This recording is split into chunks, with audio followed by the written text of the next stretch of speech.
ಎಲ್ಲರಿಗೂ ನಮಸ್ಕಾರ ಸ್ನೇಹಿತರೆ. ಎಲ್ಲರಿಗೂ ಈ ಒಂದು ರಹಸ್ಯ ಬೇಲಿ ಕಾರ್ಯಕ್ರಮಕ್ಕೆ ಸ್ವಾಗತ ಸ್ನೇಹಿತರೆ. ನಾನಿವತ್ತು ಈ ಒಂದು ರಹಸ್ಯ ಬೇಲಿ ಕಾರ್ಯಕ್ರಮದಲ್ಲಿ ಮತ್ತೊಂದು ರಹಸ್ಯವನ್ನು ಬಯಲು ಮಾಡ್ತಾ ಇದ್ದೀನಿ ಸ್ನೇಹಿತರೆ. ಕೆಲವು ಸ್ವಾಮಿಗಳು ಕೆಲವು ಬಾಬುಗಳು ಏನು ಮಾಡ್ತಾರೆ ಅಂತಂದರೆ, ನಾನು ಪವಾಡ ಮಾಡ್ತೀನಿ, ನಾನು ಪವಾಡ ಪುರುಷ ಅಂತೇಳಿ ಜನರನ್ನು ನಂಬಿಸಿ ದೇವರ ಧರ್ಮದ ಹೆಸರಿನಲ್ಲಿ ಹಣವನ್ನು ಲೂಟಿ ಮಾಡುವಂತಹ ಕೆಲಸ ಮಾಡ್ತಾ ಹೋಗ್ತಾರೆ ಸ್ನೇಹಿತರೆ. ನಾನು ಹೇಳ್ತಾ ಇದ್ದೀನಿ, ಅಂಥ ಒಂದು ವಿಕೃತ ಮನಸ್ಥಿತಿಗಳಿರ್ತಕ್ಕಂಥ ಡೋಂಗಿ ಸ್ವಾಮಿಗಳಿಂದ, ಡೋಂಗಿ ಭಾವಗಳಿಂದ ದೂರ ಇರುವುದು ಉತ್ತಮ ಅಂತಕ್ಕಂಥದ್ದು ನಾನು ಹೇಳೋಕ್ಕೆ ಇಷ್ಟಪಡ್ತೀನಿ ಸ್ನೇಹಿತರೆ.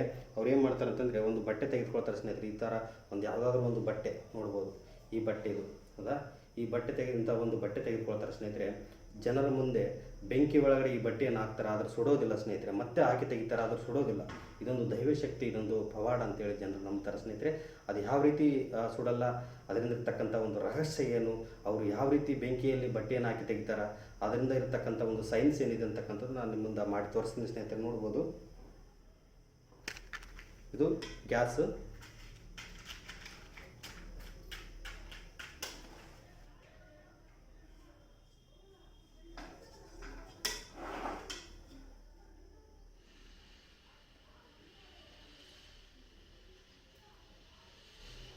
ನೋಡಿ, ಗ್ಯಾಸು ಉರಿತಾ ಇದೆ, ಬೆಂಕಿ ಉರಿತಾ ಇದೆ, ನೋಡ್ಬೋದು.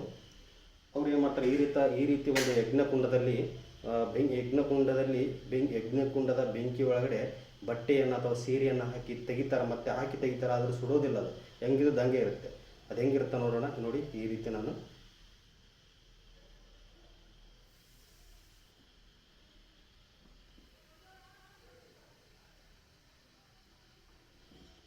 ನೋಡ್ಬೋದು, ಹೆಂಗಿದ್ದ ಹಂಗೆ ಇದೆ, ಸುಟ್ಟಿಲ್ಲ.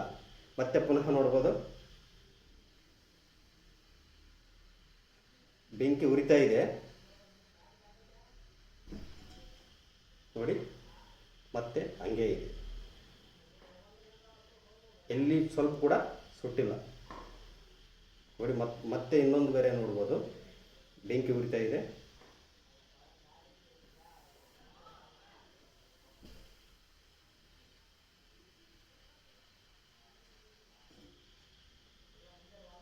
ನೋಡಿ,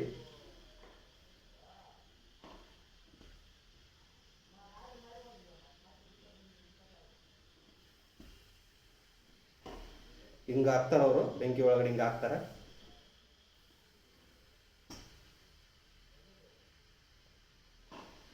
ಮತ್ತೆ ಹಾಕಿ ಹಿಂಗೆ ತೆಗಿತಾರೆ. ಮತ್ತೆ ನೋಡ್ಬೋದು ಯಾವುದೇ ರೀತಿ